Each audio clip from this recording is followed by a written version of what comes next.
Ayan, papunta na nga uli kami sa Nyugan para bisitahin ang aming alagang manok. Ayan, nagbe-prepare na nga kaming sumakay dyan sa bangka at tumawid sa kabilang dagat kasi sa kabilang island kami pupunta. Okay yan, samahan nyo kami. Let's go!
At ayan, finally, nakarating na din kami dito sa Nyugan at agad kong pinuntahan ang aming alagang manok at sinilip.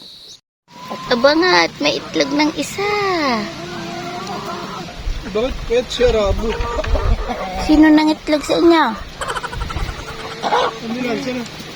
Ha? Payat siya. Siya rabo. Bakit? Aba, may dalawang itlog na ulit. Sino uli sa inyo ng itlog?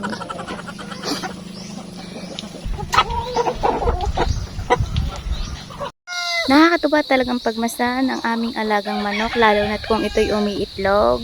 Siguro ngayon ay isa, dalawa, tatlo pa lang. So next other day and the next month, siguro ay marami na akong mapupudot na itlog. Ayan, patient lang.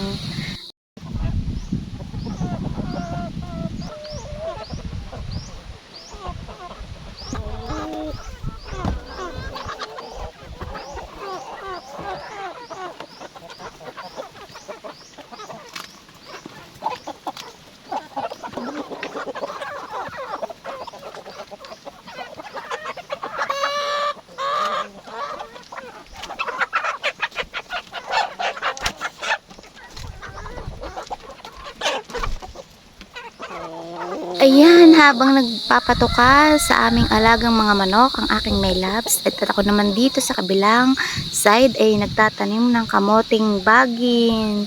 Ayan, dahil favorite ko nga ang talbos ng kamoting bagin, ako nagtanim-tanim dito sa gilid. Ika nga pag may tinanim, may aanihin. Ayan, sana'y mabuhay kayo dyan at tumalbos ng madami para marami akong maani. Ayan. Sipag-sipagan lang ang peg ni Inday.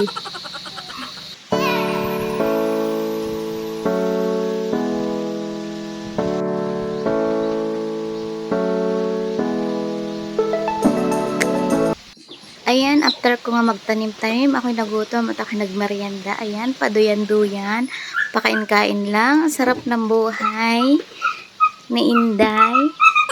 Ayan. Ko, pagkakasipag ng aking my loves at nag-iigib. Ayan, at nag-iigib na nga ang aking my loves ng aming gagamitin. After nyan, magluluto kami ng noodles para sa merienda namin. Ayan, salamat sa panood.